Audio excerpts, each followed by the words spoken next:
بسم اللہ الرحمن الرحیم۔ اکثر ہمارے ذہنوں میں یہ سوال پیدا ہوتا ہے کہ کیا پرندوں کو قید کر کے رکھنا جائز ہے؟ کیا ہمارے پیارے نبی حضرت محمد صلی اللہ علیہ وآلہ وسلم کی کوئی حدیث پاک اس موضوع پر موجود ہے؟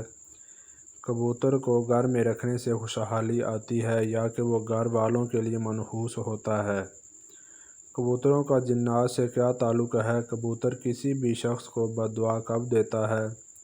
ناظرین گرامی، سب سے پہلے تو اس بات کو ذہن نشین کر لیں کہ گھروں میں جانور اور پرندے پالنا جائز ہے، بشرط یہ کہ ان کی خوراک اور نگہداشت کا بھرپور انتظام کیا جائے، ان کو تنگ نہ کیا جائے اور بیماری کی صورت میں ان کا علاج معالجہ کروایا جائے۔ ناظرین گرامی، بخاری کی حدیث نمبر 2291 اور مسلم کی حدیث نمبر 1692 پر روایت اس طرح موجود ہے کہ حضرت انس رضی اللہ کے چھوٹے بھائی نے ایک پرندہ پال رکھا تھا، اور جب بھی نبی کریم صلی اللہ علیہ وآلہ وسلم ان کے گھر جاتے تو یوں دریافت فرماتے: اے ابو عمیر، اس پرندے کا کیا جس سے بچہ کھیلتا ہے؟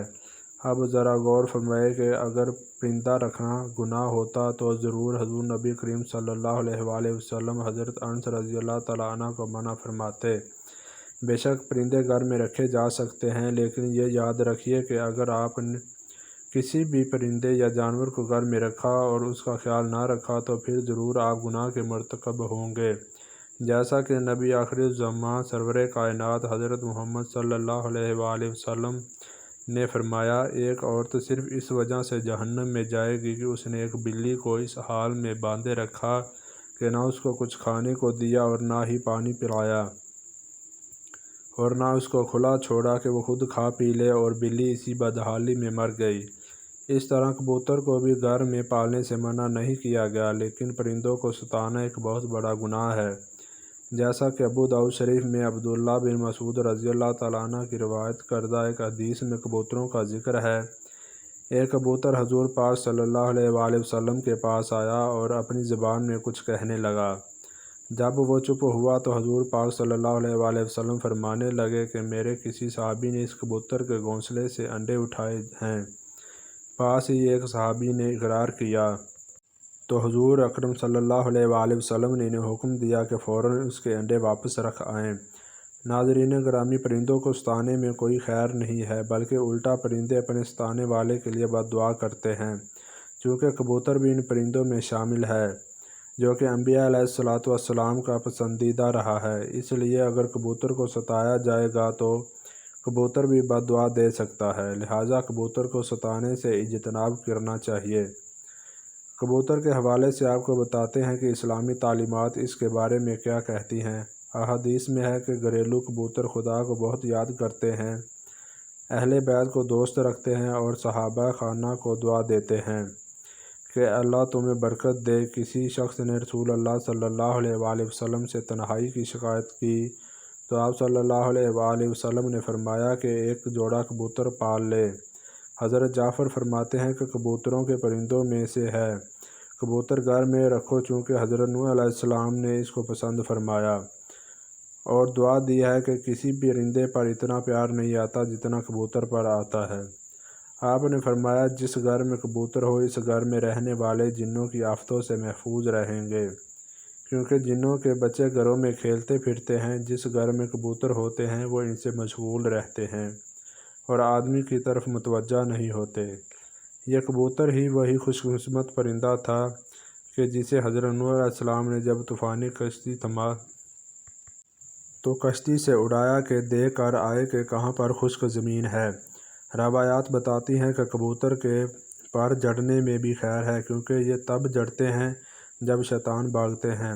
کبوتر بڑا ذہین پرندہ ہے جو اشخاص کو ان کی تصویر میں بھی پہچان لیتا ہے۔ سائنسدانوں کا خیال ہے کہ کبوتر آئینے میں اپنی تصویر دیکھ کر خود کو پہچان سکتا ہے، یعنی یہ چہرے کی پہچان کی حد تک خود شناس پرندہ ہے۔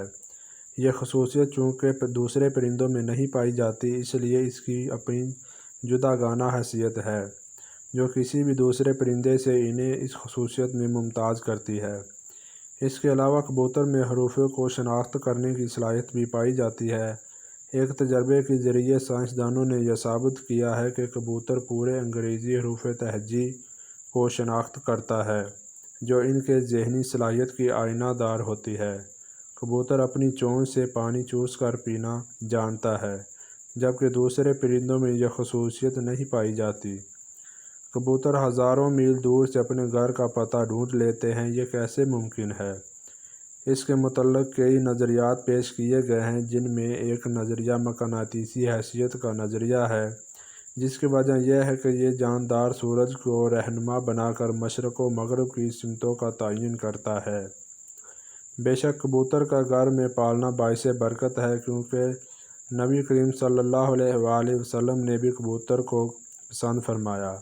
لیکن یہ بات یاد رہے کہ کبوتر بازی سے منع کیا گیا ہے، اس لیے اگر کوئی شخص کبوتر اس نیت سے رکھتا ہے کہ وہ ان کی بازی لگوائے گا تو پھر کبوتر پالنا حرام ہو جائے گا۔ حضرت ابو ہریرہ رضی اللہ عنہ سے روایت ہے کہ نبی کریم صلی اللہ علیہ وآلہ وسلم نے ایک دفعہ ایک شخص کو اڑاتے ہوئے کبوتر کے پیچھے لگا ہوا دیکھا، تو حضور صلی اللہ علیہ وسلم نے فرمایا، شیطان شیطان کے پیچھے لگا ہوا ہے۔ اندازہ کیجئے کہ اگر آپ کبوتر کی بازی لگواتے ہیں یا اس کو شرط لگا کر اڑاتے ہیں تو پھر وہ اڑا ہوا کبوتر بھی شیطان اور اس کو اڑانے والا بھی شیطان ہوگا۔ کبوتر کے بے شمار فائدے اور برکتیں ہیں، لیکن پھر بھی کبوتر بازی ایک حرام عمل ہے۔ کبوتر بازی جانوروں کی لڑائی یہ ایسے مشغلے ہیں جن میں پڑھ کر انسان اپنے دیگر فرائض اور اسلام و عقائد کو بھول جاتا ہے، جس وجہ سے اس کو شیطانی عمل کہا گیا ہے۔ اسی طرح جانوروں کو آپس میں لڑانے سے بھی سختی سے منع فرمایا گیا ہے، کیونکہ اس سے جانوروں کو تکلیف ہوتی ہے اور جانور کو تکلیف دینا حرام ہے۔ رسول اللہ صلی اللہ علیہ وآلہ وسلم نے فرمایا، جانوروں کو ایذا تکلیف دینا درست نہیں، جیسا کہ مسند یعلی 651 اور مسند بزار 2063 میں ہے کہ رسول اللہ صلی اللہ علیہ وآلہ وسلم ایک اونٹ کے پاس سے گزرے جس کے چہرے پر داغ لگایا ہوا تھا، تو آپ صلی اللہ علیہ وآلہ وسلم نے فرمایا، جاؤ اونٹ کے مالک سے کہو کہ اس کے چہرے پر سے آگ کو دور رکھے۔ الحدیث۔ انس رضی اللہ عنہ سے حدیث ہے کہ رسول اللہ صلی اللہ علیہ وآلہ وسلم نے ایک گدھ دیکھا جس کے چہرے کو داغا گیا تھا۔ آپ صلی اللہ علیہ وسلم نے فرمایا، اللہ کی لعنت برسی اس آدمی پر جس نے یہ داغ دیا۔ ناظرین گرامی، جانور اور پرندے گھر میں رکھیے، لیکن اس بات کا خیال رکھا جائے کہ انہیں کسی قسم کی کوئی تکلیف نہ پہنچے۔